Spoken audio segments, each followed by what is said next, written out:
What's up, everybody? Welcome to Inside the Game, your one source for everything cool in video games. Don't forget, you can always be a part of our show by going to insidethegame.ca or hitting us up on Discord, where there you can submit your clip and end off our show. You can also check us out live every day over on twitch.tv/theofficialitg. And of course, for more of our content, check out YouTube at Inside the Game. Now, coming up on this week's show, Nate helps you level up in Red Dead, Corey and I battle the gods, but kicking things off are Scott and Corey with Scott Pilgrim. Here we go.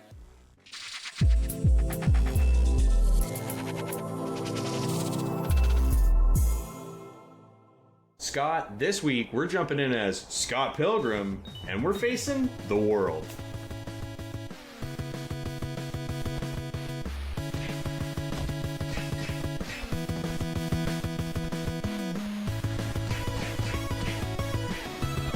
This week, we're jumping in as Scott Pilgrim versus the World, the complete edition on Xbox.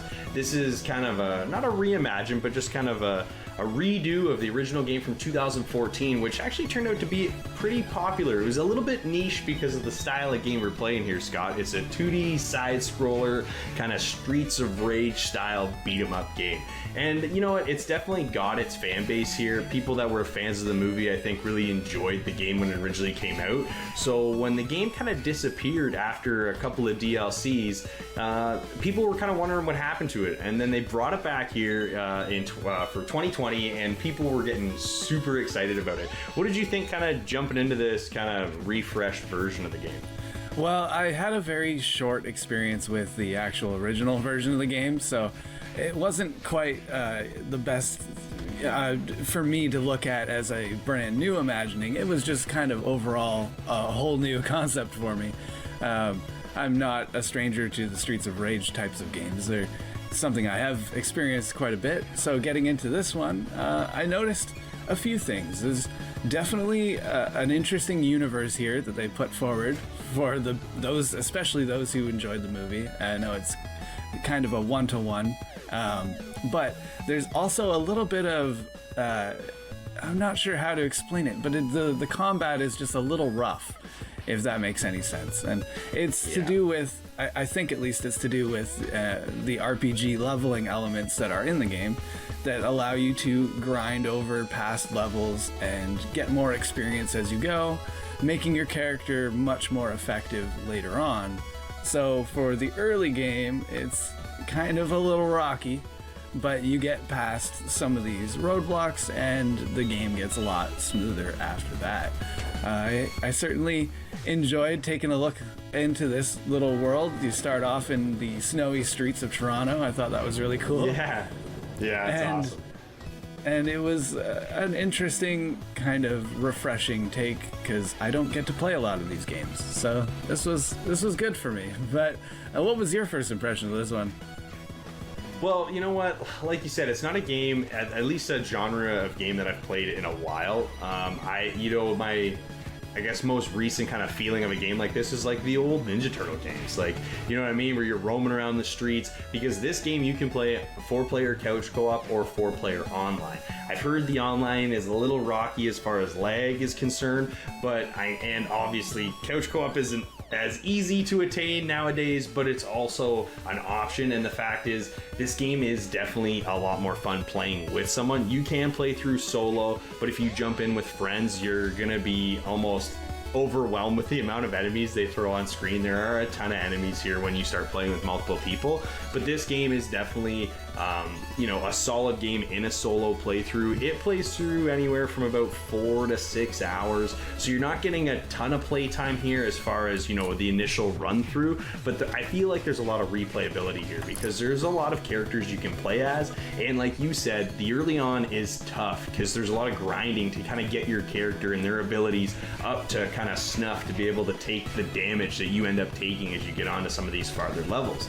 And the fact that, you can kind of jump back in as a different character with different abilities and kind of run through it again, I can see that, really kind of hooking for some people. That's going to be what makes them come back to this game. But for me, I don't know if I want to go through the grind all over again. Maybe doing it with a friend would make it a little less, monotonous over time. But overall, I did have a lot of fun playing playing this game, because you know what, the biggest thing here is I thought the boss battles were done really well. Every character that you kind of run into, it as you know, Ramona Flowers X's that you gotta defeat to kind of win her over in this one. I really kind of enjoyed the unique play style whenever you get to one of these bosses, because there's, you know, they all have their own kind of special abilities that you have to learn and kind of go from there. And I know you had a tough time. I definitely had a tough time. This game isn't easy, you know, as you go through it. You have to grind this one out. You mentioned something that I think is very key to this game, and that is the style of characters. Each boss fight is definitely a little different. It changes things up. There's an interesting, you know, foreground in the level design before you get to a boss fight, and that's something that's definitely intriguing and really interesting to go through, because this game looks really interesting. Both the visuals and the sound to this game are very well done, and that is all surrounding this interesting universe that, like you said, was more or less a niche kind of market when the game first came out, but now that it's been several years, a lot more people are finding themselves in it, and it's something that's definitely interesting to observe. I like the stylistic choices that they go for in this game. It's not too serious, but they really put a lot of work into the levels or the hordes and hordes of enemies that you fight. It's definitely what sets this game, I think, apart from others in the same kind of genre. Yeah, it's, you know, just kind of before we close things up here a little bit, I did just enjoy the fact that, you know, everything in this game kind of transferred well from the original version to this version. I mean, it's a simple game, kind of, you know, with controls that are, you know, maybe hard to master but simple to learn. Everything on the map is a weapon. You can pick it up, whether it be your teammates, a trash bag, or a stop sign. Yes, that's, you know, there's a lot of variety there, so I did enjoy the game for that. But again, we did have some rocky spots, but we did, you know, it did shine in certain areas. Scott, if we had to score this game, what do you think you're going to give it? Well, yeah, I think you summed that up very well. It's an interesting thing to get into and a brand new universe for some people, myself included, to explore and play through, and that's a lot of fun. But it is somewhat kind of held back by its grinding beginning levels, and the length of game is actually, it could seem quite long, especially when you're an early level character. So I think there's some things that are definitely a grab for certain gamers, but also some other things are going to push certain people away. But the visual style to it, the overall world, and the interesting cohesion that goes together, I'm left with a 7 out of 10. You know what? I had, you know, is even as short as this game was, I still had a tough time kind of figuring out what I wanted to give it as a score. I think visually and the audio in this game are amazing. They're done so well. They kind of get you immersed into this environment that Scott Pilgrim's in. And it was a lot of fun. The fact that you can play couch co-op, and hopefully the online will get kind of smoothed out. I think that'll really help this game out. You know, there are some things here that didn't transfer as well. This game was a 2014 game, so 2020 we're looking at different styles of games now. So this one, it's still there. It's still a niche. So if you're into these beat 'em ups, I think it's a good value for $20. So I got to give it a 7 as well. The complete edition of Scott Pilgrim vs. the World is a great repackaging of a fan favorite beat 'em up action title, and it is supported with quality visual and audio direction.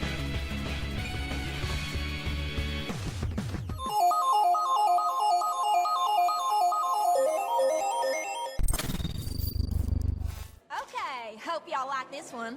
We sure do. Alright, I'm back with more Level Up, and this time I'm talking about Red Dead Redemption 2 online, and more specifically, how to do moonshine delivery missions. Now these missions, they are kind of buggy, so I'm gonna have to give this advice, and you're gonna have to kind of take it as it is, because like I said, it just kind of has some issues when you're doing these sometimes. But nonetheless, while you're doing a delivery mission, you always encounter a roadblock. And sometimes they'll just let you go through, but more often than not, they make you stop.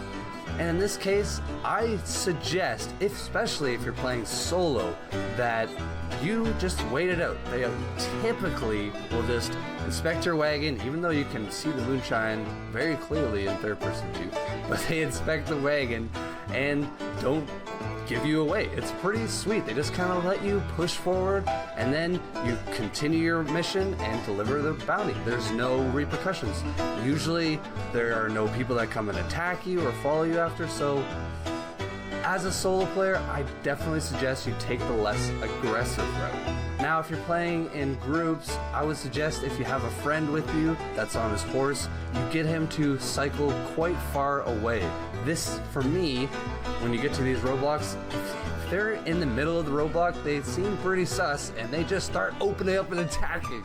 I don't know if it's just the game's broken, because it seems a little inconsistent, but at any rate, from what I gathered, the other players, they should just kind of cycle way around, stay far around. Don't even go close, because the other NPCs, they won't notice you, and they'll just let the guy go through that's with the moonshine again. So, if that does take a turnaround and they start lighting you up, all you have to do as a driver is you just pull forward a little bit, your goods shouldn't be damaged, and just hop off, kill them all, and then just continue your route. Now that's my little bit of advice for moonshining, because I absolutely love bootlegging in this game. I'm already max rank and I'm continuing to make lots of money doing this. So if you have any tips and tricks on Red Dead, hit us up. Maybe I can share it for next week's show.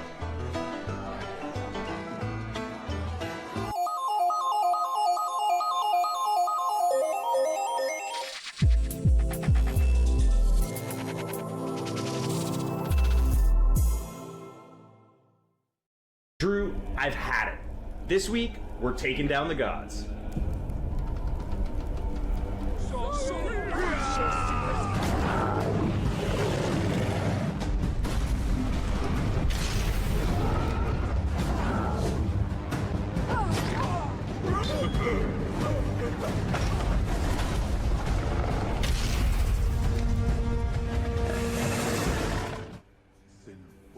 Alright, Drew, this week we're checking out Gods Will Fall on Xbox. This is a pretty cool game. This is definitely kind of an interesting style of game. It's an isometric camera angle, and we are fighting back against the gods. So basically the way the kind of story starts out here is that the gods rule over humans, and over time the gods have asked for favors from these humans, and kind of as time has gone on, these favors have started to be getting, you know, more and more and more, to the point where the humans basically can't take it anymore, and the gods just go wild. And the remaining humans that are left, the clan of 8, are fighting back, and they're trying their hardest. And let me tell you, this game is definitely not easy. This one was tough. What did you think, Drew, jumping into it? Yeah, dude, honestly, I've had a rough week. I've been nailed with all kinds this week for this style of game. It's punishing, right? It's got that Dark Souls-esque feel where it's just a grind when you're going out there, because it's basically what you do is you traverse the overall map in hunt of a god. You find the god's lair, you go in that lair, and that's when you discover how difficult that particular lair is. And as your tribe rolls up to the front of it, you only send one of your tribe members in at a time. And each of them have different stats and different perks and things like that to work off of. And some of them even have relationships too, which I thought was really cool. So what happened was I go in, and the more minions you can take out before you hit the final boss, the weaker the boss becomes. And then you stand a better chance of beating the boss. You don't beat anybody and you fight that boss, you're in trouble. But yeah, overall, dude, inside the dungeon, these dungeon crawlers are tough, man. It is. I had some levels where there were 30 other minions. I had some where there were 60, and I had some where there's something like around 80. I was like, it's all over the place. It's never the same, which I really adore and appreciate, that it's never the same thing, right? Because how many times do you go back, okay, well, here it comes, so I just got to do this, this, this, and then I'm over here. Not this case. This case, it's like, oh, you don't know what you're getting into. So I get into the world, I lose one of my people. One of my tribe members gets what they call captured. You don't die, you just get captured. and then then it opens up to the front of the cave or the dungeon, and the doors open, and nobody comes out because my dude got captured. Then the rest of my tribe mate, they're all upset, and some are complaining because they have, you know, relationship built with them. And dude, it was a cool game, but it's so tough. Corey, what about you? You know what? There is a lot of interesting mechanics at play here. The overall control scheme I thought was fairly simple. I like the fact that you could remap your controls. I didn't actually know that from my kind of first initial playthrough. Yep. So the controls I thought were a little bit kind of odd. I don't love having, you know, just using the buttons. You know, I guess it's kind of an old school way of using the controller. Yeah. But again, it's just, yeah, it's a little more foreign feeling now than it used to be. Sure. But the fact that I could kind of, you know, customize the controls myself made my next playthrough a little bit nicer. But what I really liked here is that every character has, you know, like you said, has its own stats and abilities, but they also have kind of their own, like, special kind of weapon abilities as far as which weapons they can carry, which ones they can't carry, and they're all a little bit different. So every time you go into one of these dungeons with a character, and if you haven't necessarily used that character yet, depending on the weapon they have, it's a different play style all the way through, because timing is everything here. We're trying to parry, we're trying to dodge, we're trying to get the attacks off before they can hit us, because we don't have a whole lot of life here. It's not necessarily easy. You start taking hits and multiple hits. If there's a couple guys on screen at the same time, things start to kind of get away from you quickly here.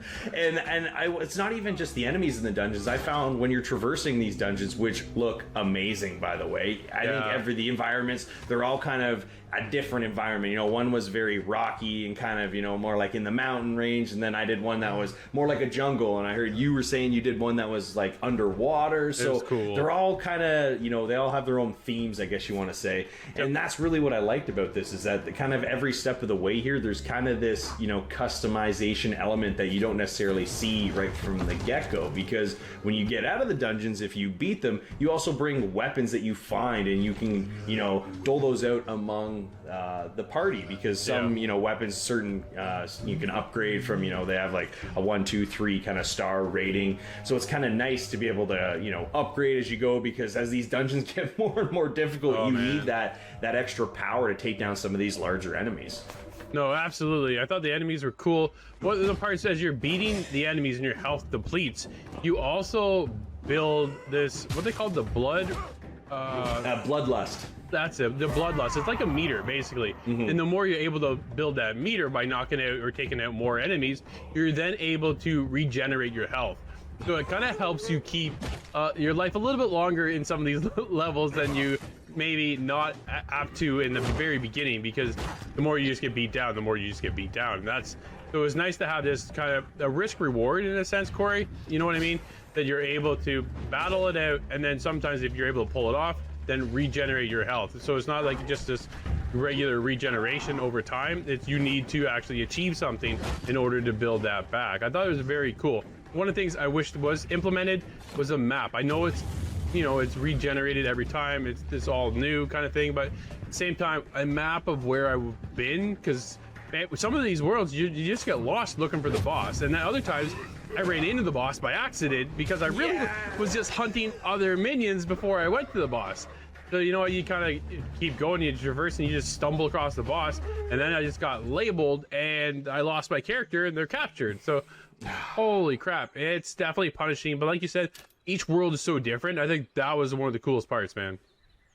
Yeah, and just to kind of finish it all off here, what I really enjoyed was, even though you lose characters from time to time, I did find it, obviously, when you lose one in a dungeon, you can leave and go to another dungeon and try fighting there. Not necessarily, you know, because maybe the one you were in was too difficult, but the thing is you want to get that character back if you can. So I had the unfortunate case of really trying to get my characters back, and I lost all 8 of my party members. And this game does nothing for you other than slap a big game over on the screen, and it's time to jump in and try it all over again. And then again, like we talked about earlier, everything's different every time you jump in. But yes, a map inside the dungeon would be nice. I guess that kind of plays into the overall kind of difficult aesthetic of this game, having one outside of just having the main overworld map. But Drew, I don't know. I think we got beat down pretty bad in this one, but I think we both had a pretty good time. If you had to give this one a score out of 10, what are you going to give it? Yeah, you know what? I had a good time. It's not an overall expensive game either. You're somewhere in around the $30 to $35 range, which is kind of unique, right? You're normally typically 40, 60, or 20 bucks. So it's kind of hit that happy medium, I think. And I think it's priced at the right price point as well. After you do one dungeon, honestly, the next dungeon is very similar. Though it looks different, it's still the same mechanics you're going in and for, right? And that kind of stuff. So it may get repetitive for some. It did for me in the grand scheme of things overall. But really had a great time. I'm there with the 7.5. You know what? I'm just a little bit higher than you on this one. I had a blast playing this game. Yes, it's super difficult and it's definitely frustrating. Yeah. But I do like the fact that every character kind of has its own special abilities, and the fact that you use different weapons, which makes you change up your play style mid-game, is kind of the tricky element that I seem to be really enjoying here. So you know what? For me, I gotta give this one an 8. Nice.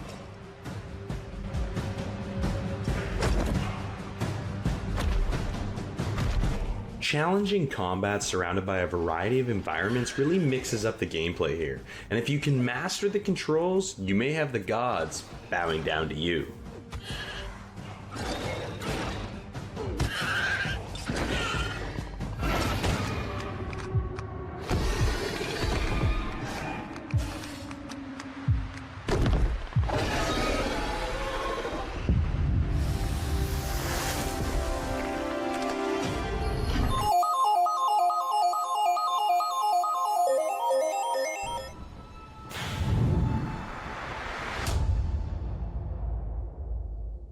We all like speculations and, of course, rumors. This one comes to thanks to David Malloy, the creative cinematic director over at Sucker Punch, as he stated on his LinkedIn page that he's working on Ghost of Tsushima for the PS5. He's also been updated and taken it down. So that kind of gives you a red flag of maybe he's working on a sequel. Why wouldn't they do a sequel? The first one produced 2.4 million units sold around the world, and those are not shabby numbers. So hopefully, fingers crossed, we'll get that sequel, and we'll see where Jin takes his next adventure.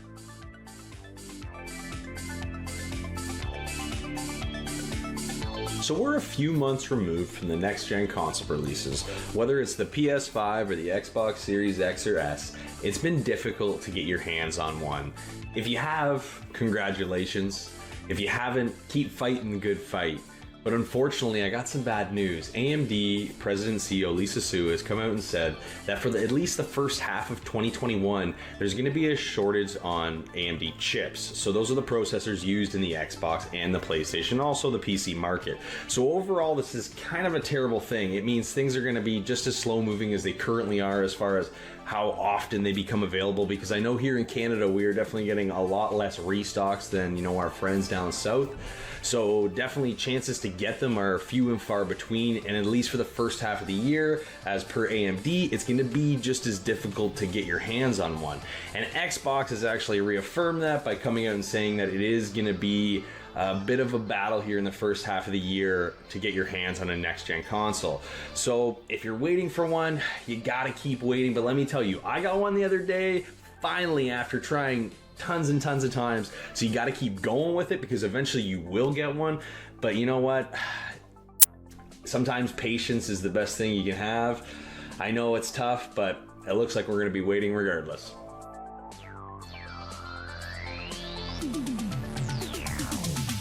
Who's your favorite James Bond? Or what's your favorite 007 video game? It's been a little while since we've had to think about these things, but that's all set to change soon as IO Interactive brings their own flavor to the James Bond IP. They have a 007 project in the works. Now it is several years away, but we have some interesting details that have been exposed in interviews with the director of IO Interactive.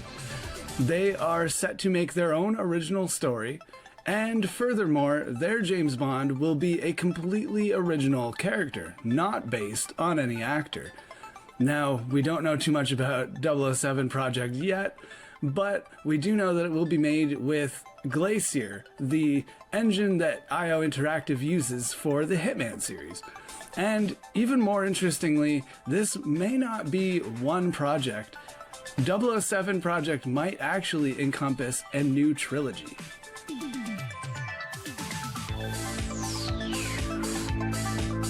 If you're like us, you might have been looking for a reason to jump back into the world of Sea of Thieves, and the people at Rare have created a thing called Seasons. Seasons will last for 3 months, and it comes with 100 rewards. Best part is, it's all completely free. We'll earn ancient coins, emotes, and of course, cosmetics. But if you're looking to look a little extra special, all you have to do is buy the Plunder Pass. It'll cost 999 ancient coins. So it's up to you. Are you heading back in the world of Sea of Thieves? Let us know, or just meet us there.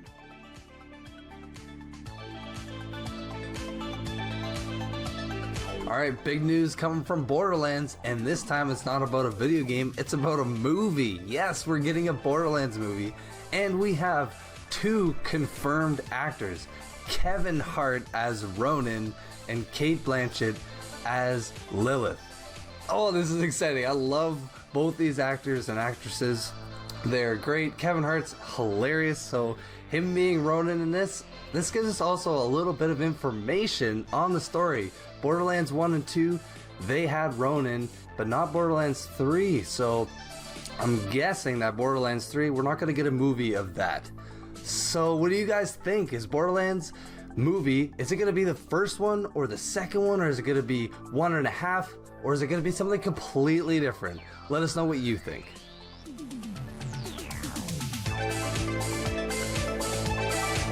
So who wants to step into the shoes of Arnold Schwarzenegger, T-800 famous Terminator? Well, you might not have to wait much longer, as on April the 30th, 2021, Terminator Resistance Enhanced by Reef Entertainment is coming to the PlayStation 5 as a remaster. So when the game drops at the end of April, you can expect an infiltrator mode, an upscaled 4K resolution that is coupled with 60 frames per second and higher resolution textures. There's also improved lighting, dynamic shadows, and improved post-processing. There's also another cool feature with the DualSense controller, as it will have adaptive trigger support and also colour shifting within the pad's light bar. Now, I have to say, this looks really cool, and with the DualSense controller, I'm really looking forward to trying this game out.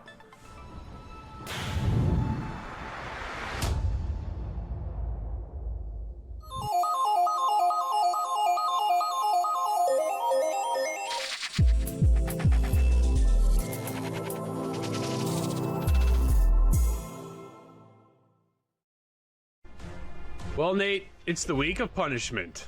We're crawling into more dungeons. As Necromancer.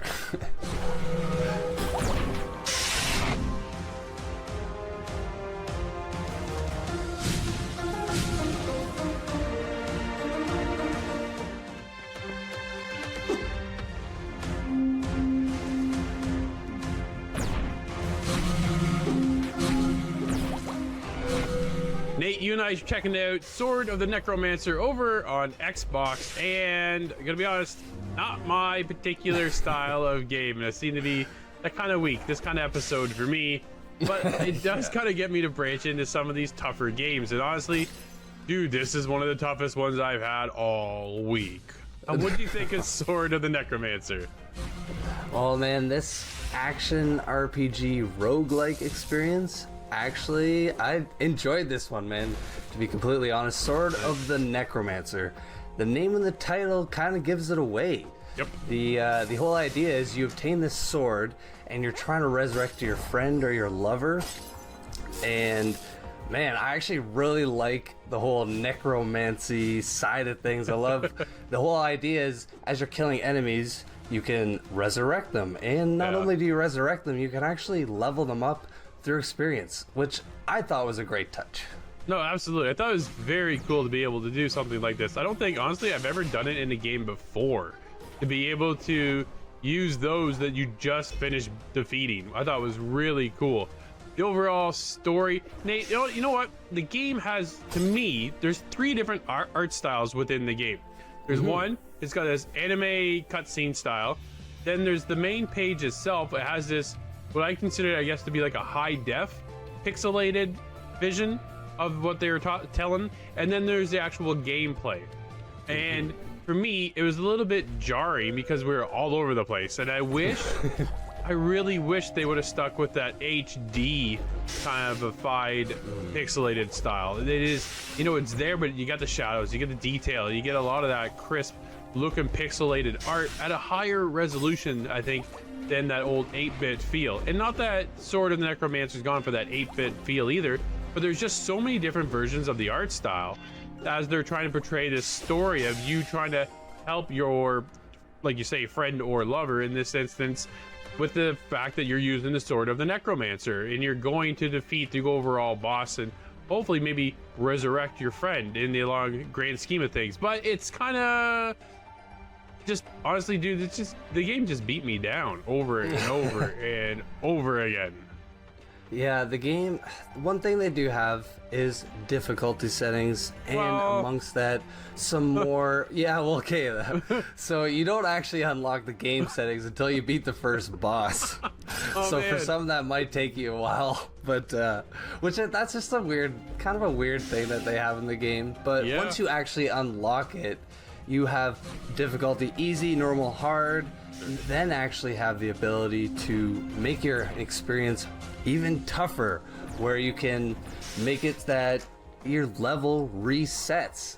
And on top of that, you have items in this game. You're constantly obtaining creatures and items, and you are stuck with 4 slots, and one of them of which is your Sword of the Necromancer. So you're really only stuck with 3 available slots, and those are used between ruins or different weapons or creatures. So I must say, like, there are a lot of builds you can do in this. You can really just go straight Necromancer build, which I did a lot of the time, and you can really wreak havoc because there's a lot of different creatures with different damage types. You're talking like fire, ice, light, dark. Like, they kind of went into some detail with this game. No, absolutely. I like the, with each character or each creature was so different than the last one, and it allows us to then level these characters up and use those to our advantage. But overall, dude, it was just, for me, like I said, right up from the get-go, it's a tough game. It's not my particular style. If you like that Dark Souls-esque feel, yo, you're in for a good time. And if you're on Twitch, then there's Twitch integration, and then they have IR codes too that you can get via their Discord and things like that allow you to kind of gain advantages over enemies or grab some different gear. So there's a lot of different elements to the game overall, and I thought that was kind of cool, something you don't really see in a game like this.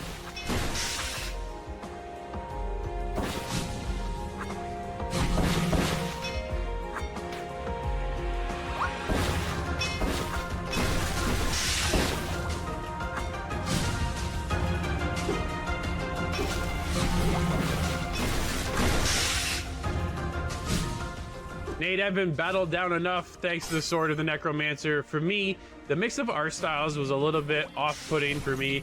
The difficult spike, without actually being able to tamper with the settings until you're partway through the game, I thought was a bit odd. But I felt it was simplistic enough to get into that you're able to kind of figure out what to do. The combat is fluid, it's simple. The art direction, again, I think is my biggest takeaway from this. The story, though, I thought was super cool. I like the dark direction they took with it. For me, I'm there with a 7. Nice, man. I'm actually a little bit higher than you. This game captivated me, man. I really like the necromancy side of things, and kind of just the ability to upgrade weapons and just the RPG side of things. There's a lot of game here for $15, mind you. So 7.5 for me, man. Nice.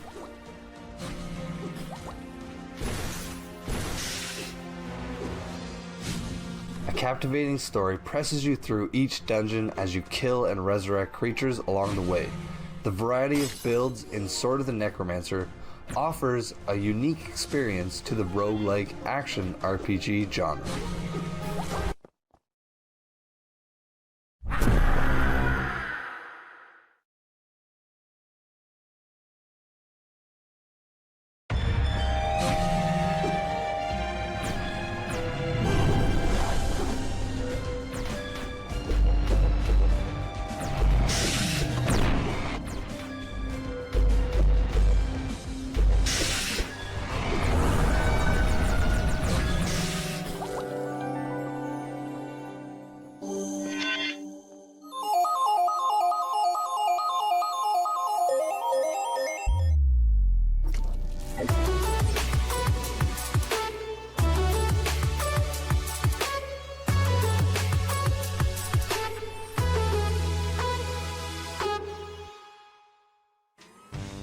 Well, guys, we got some pretty impressive numbers coming out of Xbox. This is the first time seeing any numbers wise when it comes to the release of any of their latest hardware and software.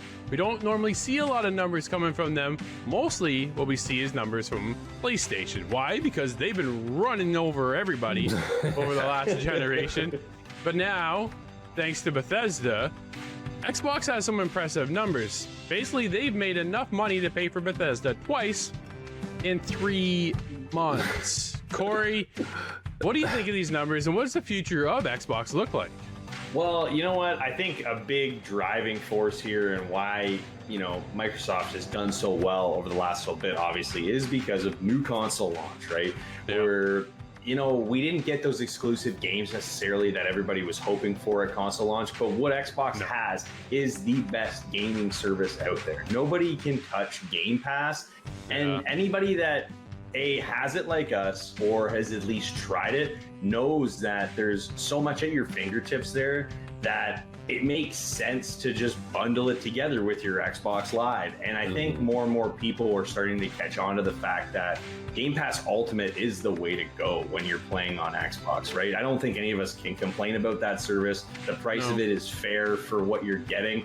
Obviously, I think there's some issues with that and people are freaking out, but that's a whole other news article on its own. It certainly but is. Overall, I think just the way things have been growing here is where it's trending in the right direction, right? Game Pass isn't getting smaller. We're getting more and more games in the library. We're getting new games upon release. So, I mean, it's hard to say that these numbers aren't going to keep getting better as the years go on, but Xbox has to make sure that, when these exclusives come out, that they're hitting Game Pass, that, that they're going to be available for people to get on launch day. So there's some logistics that they need to work out moving forward. But overall, I mean, Game Pass is just killing it right now. What do you think, Scott? Well, we've actually talked about Game Pass kind of more in its infancy, and we all had our own separate ideas for what, problems may arise from it, or just the bottom line, is it going to be worth it for Microsoft to leverage this kind of a service with a price tag like that?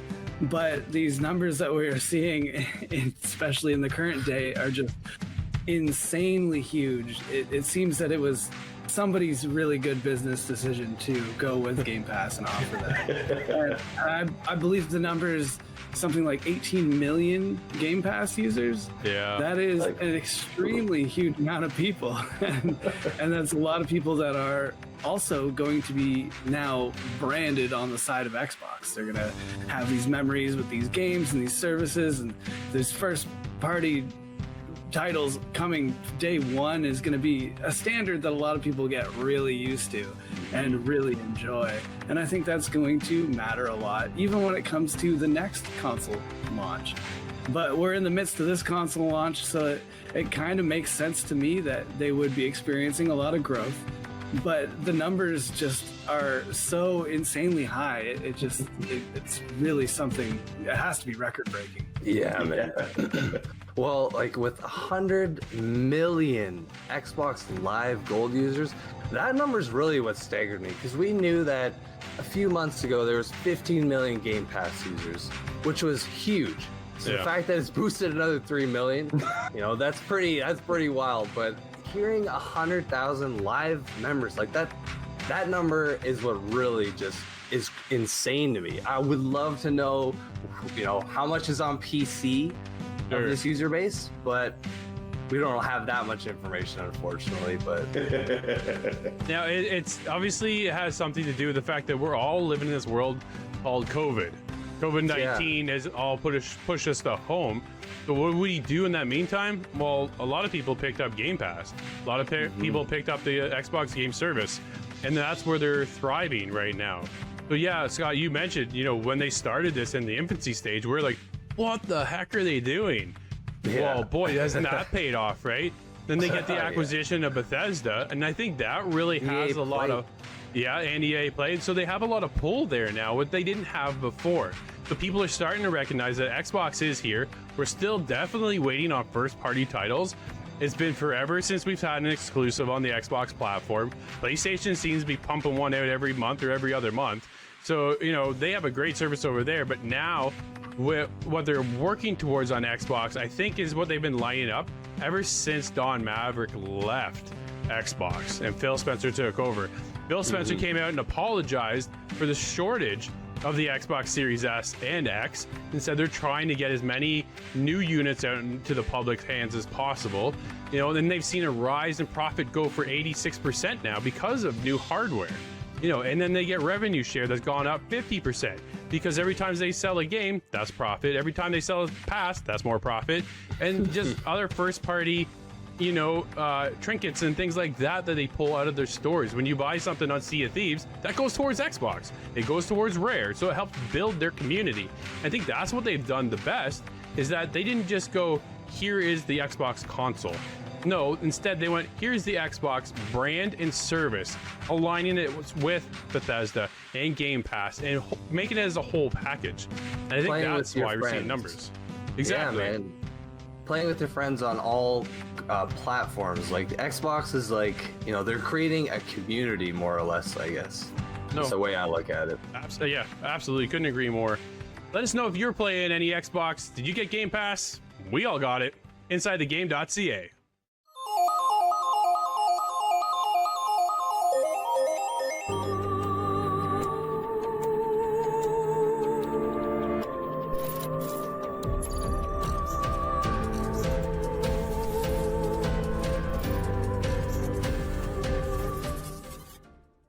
I'm checking out a survival game in VR. Our plane went down. You've got to send someone. You know that's not possible. I grabbed the Oculus Quest 2 so I can play Jurassic World Aftermath. This is a tense puzzle adventure game and is set in a stealth setting, and the fact that you hide in lockers, under desks, and avoid the raptors at all costs. And that tension of those raptors being around actually had a huge impact on how I played the overall game. I found myself playing a lot of hide and seek as I'm trying to get to my next objective, solve puzzles, and move forward within the story.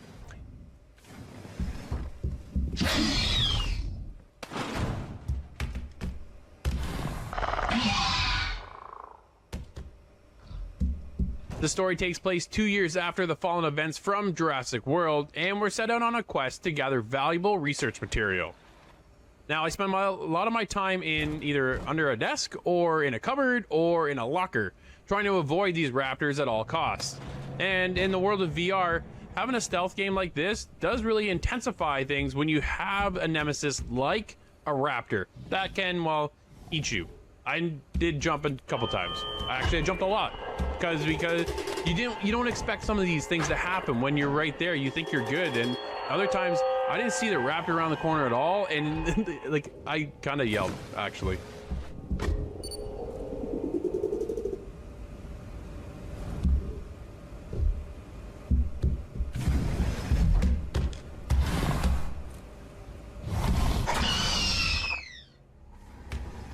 Having been scared out of my pants a few times playing this game, the art style kind of does help tone it down a little bit. That cel-shaded effect that they put on this game, Coach Sing Studios did a great job portraying this cel-shaded artwork and just gave a different spin for the world of Jurassic Park. I thought it was really a nice touch to see where they've taken this series.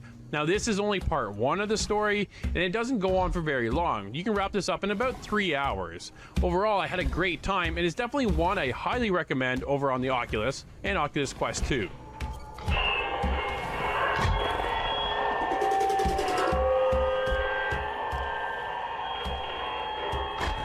Jurassic World Aftermath I thought was a great addition for anybody fond of the stealth genre. Now over on the Quest and Quest 2, here's your opportunity to check out Jurassic World. It is cool to see how they've fleshed out the environment and of course how those raptors creep right up on you out of nowhere. My time with the game puts me in around an 8.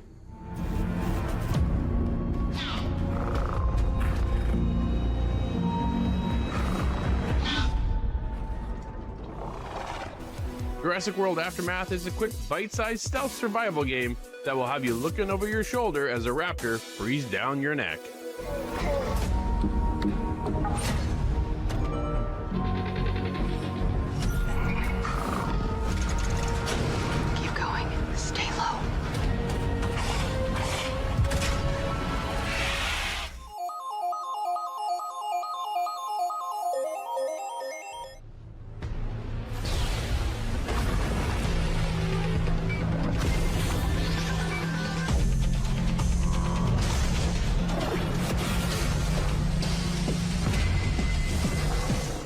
Hey guys, this week's mobile mention, we're talking about Catalyst Black.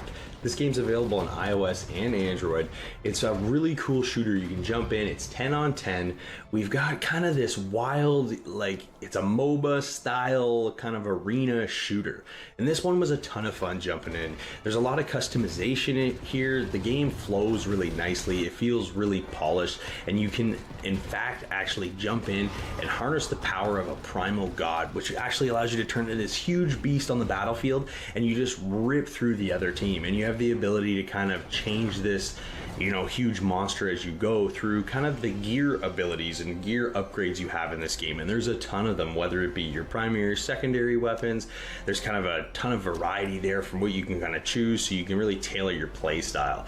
And there's also going to be some passive stuff for your character, as well as some of their abilities that you can upgrade. There's also going to be a few game modes here. We've got a capture the flag, a flag hunter, and also core rush. These kind of game modes they vary a little bit. Core Rush I found was to be pretty much the most fun. You kind of have these PvE, elements where you have to jump in and attack these huge bosses while fighting off the other team. You know what, this game kind of has a little bit for everybody, and it just, like I said, it flows so well. There's really no hang-ups here. There's no paywalls. You can jump in with your friends, which is huge. There's a friends list here. You can actually have voice chat enabled. So this game kind of just really opens up for this multiplayer experience that I didn't even know was out there. So if you're looking for a fun shooter on iOS or Android, you gotta check out Catalyst Black.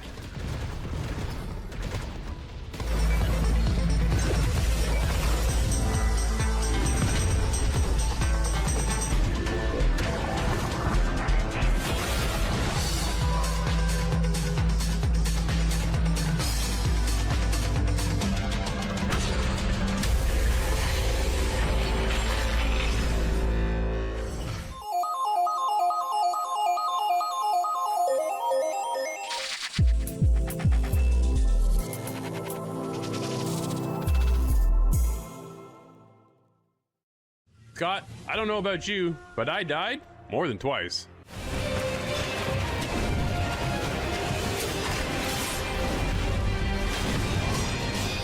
Scott, I've been on the warpath of roguelikes all week long, and it continues once again. I'm talking about Sekiro Shadows Die Twice on the Google Stadia. You and I are playing over there, and honestly, man, this one it's tough, but I really, really like it. I got that shinobi feel. Shinobi is the samurai, the way the samurai, and it's just, man, the combat in this game is so good.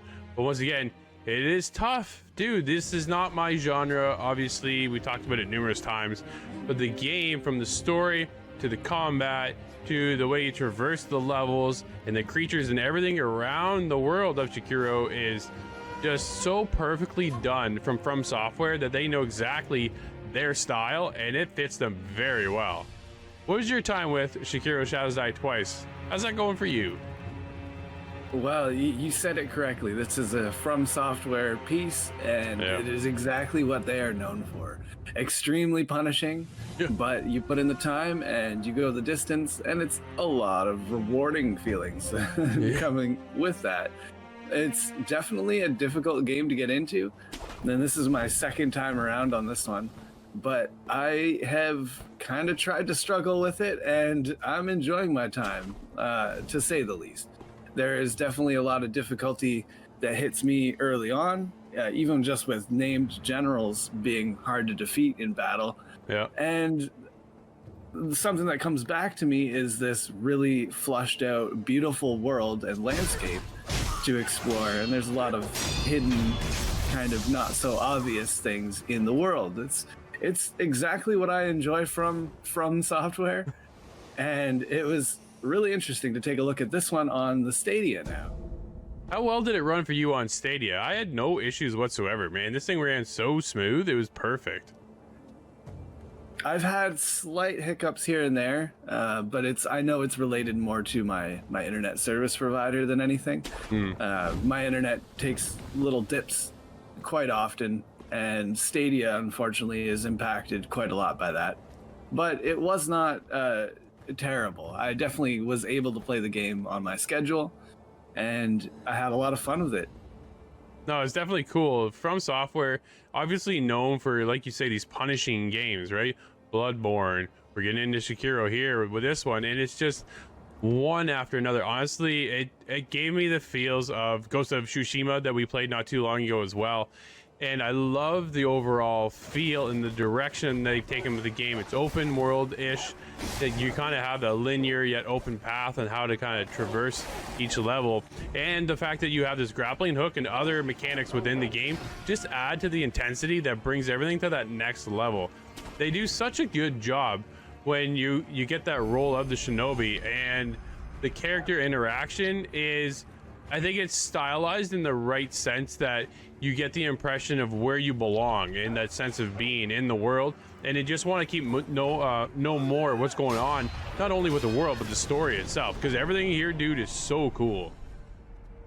Yes, and it is worth noting that this game has kind of alternate endings to it as well, and some of them require you playing the game over several times. So this game, if it's punishing, that's just something you're gonna have to get used to if you wanted to drag through to get into the story meat. And it really is well done in that regard as well.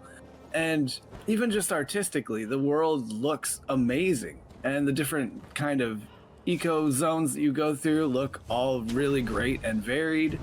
And even the sound design that accompanies it is top notch in my opinion. I really enjoy the artistic qualities to this game.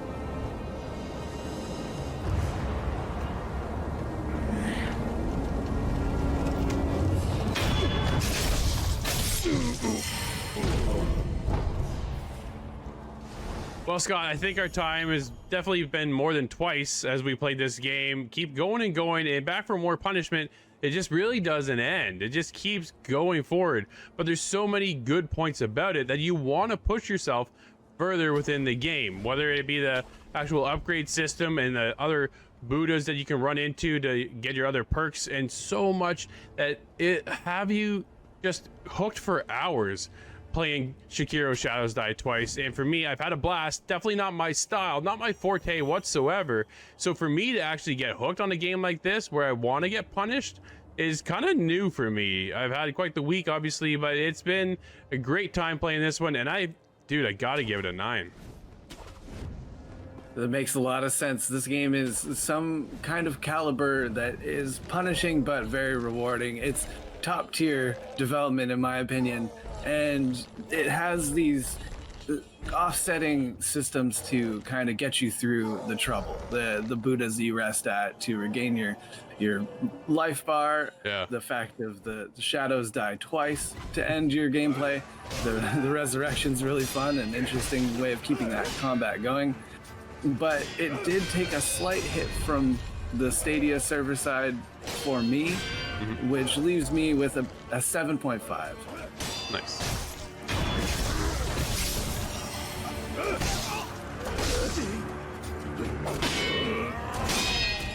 Another masterpiece by From Software places you in the hands of a punished shinobi. Good but tough. However, Scott suffered from internet issues.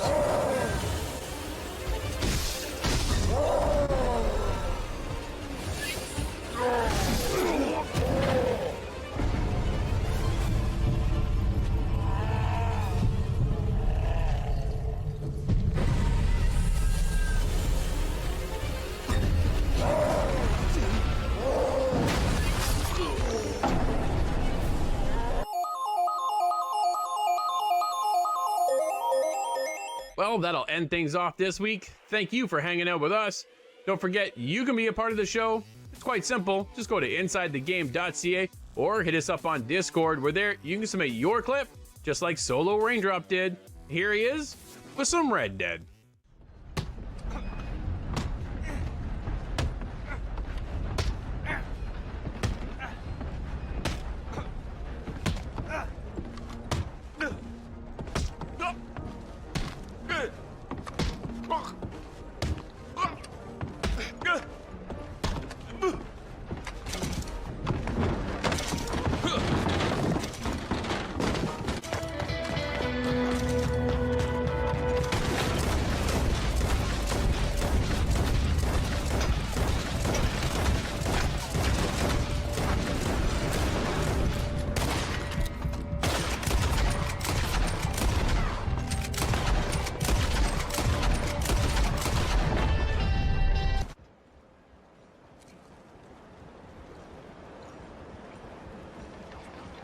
Nice knowing you.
Why you need to scare everyone with that?